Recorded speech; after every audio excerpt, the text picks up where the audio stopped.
எல்லாருக்கும் வணக்கம். அது அந்த எனிக்கர் வாட்ச்சு இல்லை லோஷனில் போட்டு க்ளீன் பண்ணி இப்போ ட்ரேவில் வச்சு எடுத்து வச்சுருக்கேன். இப்போ அசம்பிள் பண்ணுறதை பற்றி நான் உங்களுக்கு சொல்கிறேன். எப்படி கழட்டணுமோ அதே மாதிரி எப்படி மாற்றுன்றது. அதில் சென்ட்ரு வீல் ப்ராப்ளம் இருந்தது, அதை அட்டன் பண்ணி இப்போ ரெடியாக வச்சுருக்கேன். வாங்கிட்டு வந்து போட்டு மாட்டி இப்போ பாருங்கள். இது அடி பேஸ் எல்லாம் எடுத்து செட் பண்ணி வச்சுக்கிட்டு உட்காரணும். அந்த டைமில் எதுவும் தேடக்கூடாதுன்னு சொல்லிட்டு எல்லாத்தையும் எதிர்க்க வச்சுருக்கேன். இந்த சென்ட்ரு வீல் ஆல்ரெடி ஃபிட்டிங் பண்ணியாச்சு. அதில் இப்போது அந்த அது கனெக்ஷனோட வீலுங்க இப்போ ஃப்ரீயாக இருக்கான்னு செக் பண்ணிட்டேன். கரெக்டாக ஃப்ரீயாக தான் இருக்குது. இப்போ வந்து ஃபஸ்ட்டு வீல் எடுத்து மாட்டுறேன். இது வந்து சைட் செகண்ட் வீலு, இது ஸ்கேப் வீலு. அந்த ஃபஸ்ட்டு வீலு இப்போ நான் மறுபடியும் கழட்டிட்டு இந்த சைட் செகண்டை உட்கார வச்சுட்டு தான் ஃபஸ்ட் வீல் உட்கார வைக்கணும் இந்த மாடலில். அதனால் அதை உட்கார வச்சு பார்த்தேன்.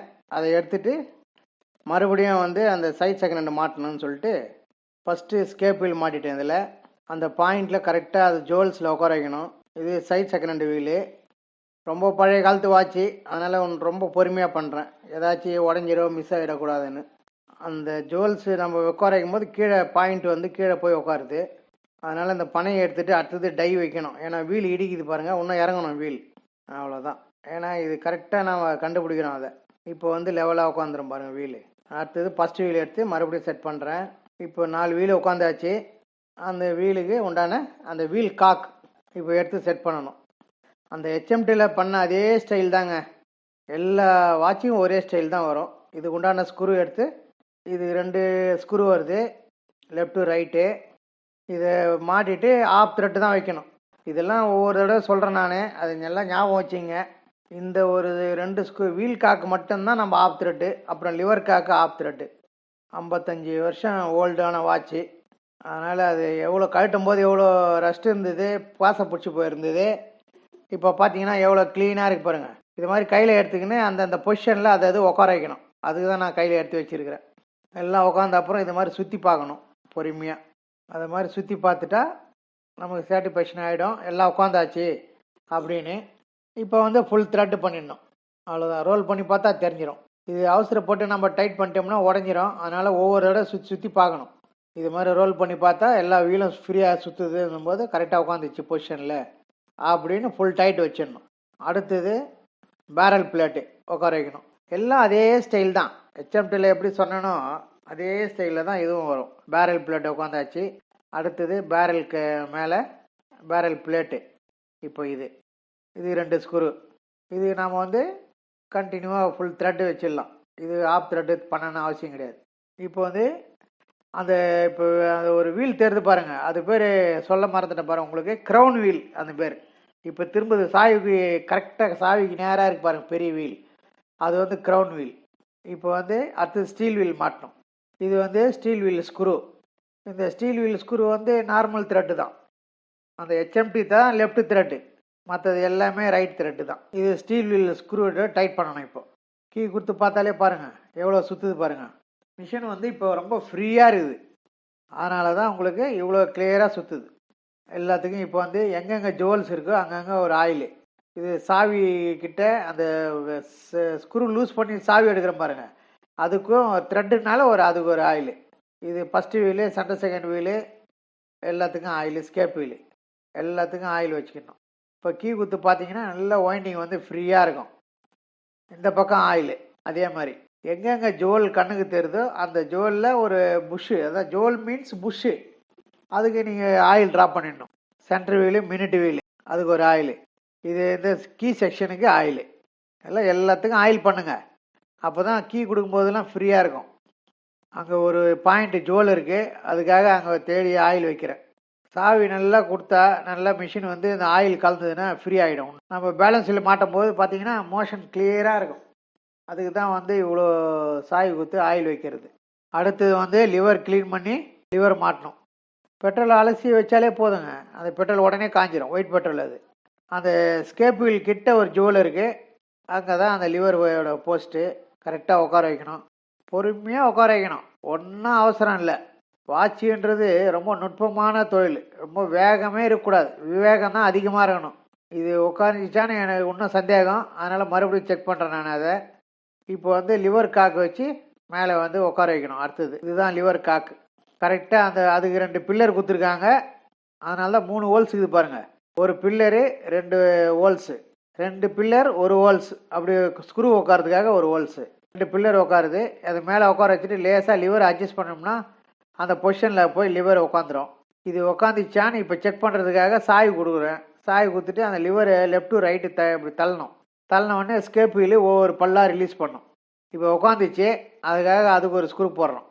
இது ரொம்ப பழைய காலத்து வாட்சுன்றதுனால ரொம்ப கேர்ஃபுல்லாக பண்ணணும். ஏன்னா ஏதாச்சும் ஒன்று உடஞ்சிச்சின்னா அதுக்காக நம்ம போய் அதை தேடி கண்டுபிடிக்கிறதுக்குள்ளே நமக்கு ரொம்ப டைம் வேஸ்ட் ஆகும்.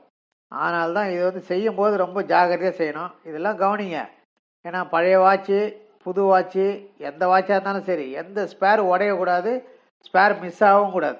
இப்போ அது பண்ணியாச்சு. இங்கே அது லிவர் மாட்டியாச்சு, லிவரை டைட் பண்ணியாச்சு அந்த ஸ்க்ரூ கூட. இப்போ அந்த லிவருக்கு லேசாக ஒரு ட்ராப் ஆயில் வைக்கலாம்னு சொல்லிட்டு ஒரு ட்ராப் ஆயில் வைக்கிறேன். அந்த ஜுவல்ஸு லிவரில் 2 ஜுவல்ஸ் வரும். அந்த ஜுவலில் ஆயில் வச்சோம்னா மோஷன் ஃப்ரீயாக இருக்கும். அதுதான் மோஷன் மீன்ஸு இந்த பேலன்ஸ் வீலோட ரன்னிங் தான் மோஷன் சொல்லுவாங்க. இதுதான் பேலன்ஸ் வீலு. இது நல்லா செக் பண்ணினேன். அதில் தூசு கீசு இல்லாமல் பார்த்து கரெக்டாக வந்து மாட்டணும். அந்த பொசிஷனில் கரெக்டாக அது லிவர் மவுத்தில் அந்த பேலன்ஸ் அடி பேஸை உட்கார வைக்கணும். அவ்வளோதான். இது மாதிரி கரெக்டாக உட்கார வச்சு பொறுமையாக அது பொசிஷனில் உட்காந்துச்சான்னு முதல்ல செக் பண்ணணும். ரொம்ப பொறுமை அவசியம். பார்க்குறதுக்கும் பொறுமை வேணும் உங்களுக்கு வீடியோவை. இது செய்கிறதுக்கு அதை விட பொறுமை வேணும்.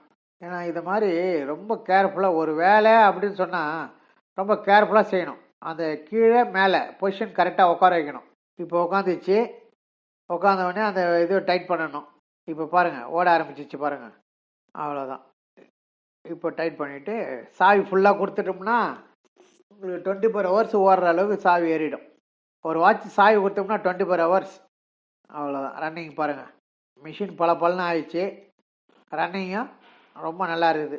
அவ்வளோதான் சார். எந்த வாட்ச் கொடுத்தாலும் அதை பக்காவாக ரெடி பண்ணி கரெக்டான இதில் நம்ம செட் பண்ணி கொடுத்துட்டோம்னா நமக்கு நல்ல பேர் கிடைக்கும். இந்த பக்கம் வேலை முடிஞ்சுது. இப்போ வந்து அது அவுட் பீட்டுன்னு சொல்லுவாங்க. அதை தான் நான் செக் பண்ணுறேன். பேலன்ஸ் வீலும் அந்த லிவரும் கரெக்ட் பொசிஷனில் இருக்கா. ஏன்னா அந்த லிவரை தள்ளுற அந்த பேலன்ஸ் வீல் கீழே ஒரு ரோலர் இருக்குது. அந்த ரோலர் வந்து கரெக்ட் பொசிஷனில் லிவருக்கு நேராக மவுத்துக்கு நேராக வரணும். அதுதான் நான் அட்ஜஸ்ட் பண்ணி பார்க்குறேன். இதெல்லாம் நம்ம செக் பண்ணிடணும் இப்போவே. இல்லைன்னு வச்சுங்க சாவி கம்மியாகும்போது வாட்ச் நின்றோம். இதுதான் கரெக்ட் பொசிஷன். அது ரோலர்னு சொல்லுவாங்க. அந்த பேலன்ஸில் கீழே ரவுண்டாக இருக்கும். அதை நீங்கள் எடுத்து பார்த்தீங்கன்னா தெரியும். அது வந்து கரெக்டாக உட்காந்து இருக்குதா அப்படின்னு சொல்லிட்டு, அதுக்கு லிவருக்கு மவுத்துக்கு நேராக இருக்குதான்னு சொல்லிட்டு தான் நான் இப்போ அது ஸ்டட்டு. இப்போ நான் தள்ளம் பாருங்கள், அது பேர் வந்து ஸ்டட்டு. அந்த ஸ்டட்டை தள்ளினா தெரிஞ்சிடும். இப்போ இந்த பக்கம் வேலை முடிஞ்சுது. அடுத்தது வந்து அவர் வீல் மாட்டணும். இது பேர் அவர் வீலு. அடுத்தது அவர் வீலுக்கு மேலே ஒரு வாஷர். அது ஏற்கனவே சொன்னேன் நான் ஹெச்எம்டி செய்யும்போது. அவர் வீல் வாஷர் போட்டால் தான் உங்களுக்கு முள் வந்து மார்ஜின் கரெக்டாக நிற்கும். இல்லைன்னா டயலுக்கும் அவர் வீலுக்கும் நடுவில் கேப் இருக்குது. அந்த கேப்பில் அவர் வீல் ஒரு ஸ்டெப்பு நவுந்துச்சுன்னா முள் இப்போ வந்து 9 மணி 7 மணின்னு இருக்கும்போது தள்ளி இந்த பக்கம் லெஃப்ட்டில் தள்ளும், இல்லை ரைட்டில் தள்ளி நிற்கும். அப்போது மார்ஜின் இல்லாமல் நேராக இல்லாமல் முள் கிராஸாக இருக்கும். நிறைய பேர் வந்து அவசரத்தில் இந்த அவர் வீல் போட மாட்டாங்க. அவர் வீல் போடலன்னா இந்த நான் சொன்ன மார்ஜின் ப்ராப்ளம் வரும். இது வந்து டயல் செட் பண்ணணும். இப்போது டயல் க்ளீன் பண்ணுறேன். டயல் க்ளீன் பண்ணுறதுக்கு முன்னாடி பேஸ்ட் ஏற்கனவே பேஸ்ட் வச்சுருக்காங்க. ஆனால் நான் அது மாதிரி வந்து கொஞ்சம் பேஸ்ட் பண்ணிட்டா கொஞ்சம் டைட்டாக பிடிக்கும்னு சொல்லிட்டு பேஸ்ட் வைக்கிறேன். இப்போ டயல் க்ளீன் பண்ணுறேன். இது மாதிரி பேஸ்ட் வைக்கணும். பேஸ்ட் வச்சுட்டு அதை நம்ம நல்லா ப்ரெஸ் பண்ணி விட்றேன். அதை கீழே பாருங்கள் சைட் செகண்ட் ஹேண்ட் உட்காரதுக்கு அது அந்த ஹோல்ஸ் இருக்குது. இதுதான் லேசாக அப்படி லேசாக தட்டணும்னா அப்படி ரொம்ப இருக்கக்கூடாது. இப்போ பாருங்கள் வாட்ச் ஓட ஆரம்பிக்குது. சைட் செகண்ட் சுற்றுது. ஒரு வாட்சை கழட்டி அதை க்ளீன் பண்ணி ஊற வச்சு க்ளீன் பண்ணி மாட்டி இது மாதிரி முள் மாட்டி ஓடும்போது ரொம்ப சந்தோஷமாக இருக்கும். நம்ம செஞ்ச வேலை சக்ஸஸ்ஸு அப்படின்னு. எனிக்கருன்றது ரொம்ப ஓல்டு. இது பாருங்கள் இந்த டயலு தேஞ்சு போச்சு. செகண்ட்ஸ் மட்டும் ஓடுது பாருங்கள். அடுத்தது இப்போ நம்ம முள் மாட்டினோம். ஏற்கனவே அந்த மினிட் முள் கீழே விழுந்துருக்குது. அதனால் வந்து அது எப்படி இருக்குதுன்னு செக் பண்ணணும். ஃபஸ்ட்டு அவர் முள் மட்டும் மாட்டுறேன். அந்த முள் லூஸாக இருந்ததுன்னா வேறு முள் தான் போடணும். இது இந்த டயா தேடி கண்டுபிடிக்கணும். அதான் ரொம்ப கஷ்டம். திரும்பவும் வந்து நம்ம 9 மணி வச்சுட்டு தான் மாட்டுறது எப்பயுமே. அந்த முள் கீழே விழுந்துருந்தது. இது பாருங்கள் வச்ச உடனே வந்து லூஸாக போய் உக்காருது. அது மாதிரி இருக்கக்கூடாது. அதனால் வந்து வேறு முள் மாற்ற வேண்டியது சூழ்நிலை தான் வருது. இதெல்லாம் நம்ம அக்யூரேட்டாக கவனிக்கணும். ஏன்னா நம்ம சும்மானா ஒரு வேலை அப்படியே முள் செட் பண்ணி வச்சு குத்துறக்கூடாது. நான் வந்து அதை வந்து டைட் பண்ணி பார்க்குறேன். அப்போவும் வந்து அது வந்து லூஸாக தான் ஆகுது. அதனால் என்ன பண்ணுறேன், வேறு முள் கிடைக்குமான்னு சொல்லிட்டு ட்ரை பண்ணுறேன். இப்போ என்ன வேறு முள் எடுத்து போட்டு இதை வந்து செட் பண்ணிட்டேன். இப்போ முள் டைட்டாக இருக்குது, கரெக்டாகவும் இருக்குது. அவ்வளோதான். ஏன்னா அந்த 2 முள்ளுமே சூட் ஆகலை, அதனால் வேறு முள் மாற்றிட்டேன். இப்போ சைஸ் செகண்டோட ஓடுது, வாட்சும் ஓடுது. இப்போ முள்ளும் டைட்டாக உட்காந்துச்சு. இப்போ அடுத்தது வந்து கேஸு க்ளீன் பண்ணி போட்டு மாட்டிடணும். பாருங்கள், மறுபடியும் இதே தான், இதே ஸ்டைலில் தான் நீங்கள் பண்ணணும். இது பண்ண பண்ண பண்ண உங்களுக்கு பழக்கமாகிடும். கேஸ் க்ளீன் பண்ணியாச்சு. இப்போ வந்து அந்த சாவி கிட்ட இருக்கிற அந்த த்ரெட்டு இருக்கு பாருங்கள், அது வந்து நம்ம லூஸ் பண்ணணும். லூஸ் பண்ணிவிட்டா சாவி வெளியே வந்துடும். இதில் என்ன ஆச்சரியன்னா பாருங்கள், அந்த கேஸு ஒரு 50-55 வருஷம் முன்னாடி வந்த கேஸ். இதுக்கு ஒரு வாஷர் கொடுத்துறாங்க. அந்த அந்த காலத்தில் பாருங்கள் மெட்டல் வாஷர், இப்போலாம் ஃபைபர் வாஷர் வரும் மூமெண்ட் அதில். இப்போ பாருங்கள், அந்த ஸ்க்ரூ லூஸ் பண்ணுறேன் எடுத்து நான் சாவியை மாட்டுறதுக்காக, சாவியை கழட்டி எடுக்கிறதுக்காக லூஸ் பண்ணிவிட்டு அந்த சாவி இழுத்துடும். திரும்ப வந்து கேஸில் வச்சு போடணும். திரும்ப வந்து சாவியை மாட்டிட்டு அந்த ஸ்க்ரூ டைட் பண்ணிடணும். அவ்வளோதான். இது வந்து இப்போ இதை சொன்னேன்னே மெட்டல் வாஷரு, இதான் சார் மெட்டல் வாஷரு. இந்த வாஷரு அப்போ அந்த காலத்தில் வந்து மெட்டல் வாஷர் தான் வரும். இப்போ தான் வந்து இதெல்லாம் ஃபைபரில் கொடுக்குறாங்க, பிளாஸ்டிக்கில் கொடுக்குறாங்க. இது அந்த காலத்தில் பாருங்கள் ஒன்லி மெட்டல் தான். இதுதான் எத்தனை வருஷமாக இருக்குது பாருங்கள் அந்த வாஷர். வாட்ச் ஓடுது க்ளீனாக. இப்போ மூடியில் வந்து மூடி க்ளீன் பண்ணிவிட்டு நம்ம டேட்டு போட்டு மாட்டிடணும். அவ்வளோதான். எனிக்கேர்ன்றது நம்ம இப்போ இருக்கிற 20 வயசு மேலே இருக்கிற பசங்க வந்து கேள்விப்படாத ஒரு வாட்ச். என்ன பண்ணியிருக்கான்றதை எழுதுகிறேன், கேரண்டிக்காக டேட்டும் எழுதுகிறேன். இப்போ மூடி க்ளோஸ் பண்ணிடணும். பாருங்கள், மறுபடியும் சொல்கிறேன், நல்லா கற்றுக்குங்க. யாருன்னா ஒருத்தர் நான் வந்து வாட்சை கழட்டி ரெடி பண்ணி மாட்டிட்டேன் சார், நல்லா ஓடுது அப்படின்னு சொன்னீங்கன்னா ரொம்ப சந்தோஷம். அடுத்தது வந்து ஒரு ஸ்காட்லாந்துலேருந்து ஒரு மேட் இன் ஸ்காட்லாந்து அப்படின்னு ஒரு கிளாக் வந்துருக்குது. அதை நான் கழட்டுறேன். ஏன்னா வாட்சி ஒரு 2-3 வாட்சி தொடர்ந்து போட்டேன், உங்களுக்கு அது போர் அடிக்க போகுது. அதனால் அடுத்தது ஒரு சின்ன டைம் பீஸ், ரொம்ப ஸ்மாலாக இருக்குது. அதை நாளைக்கு அந்த வீடியோ எடுப்பேன், அது போடுறேன். நெக்ஸ்ட் வீடியோவில் சந்திப்போம். தேங்க்ஸ்.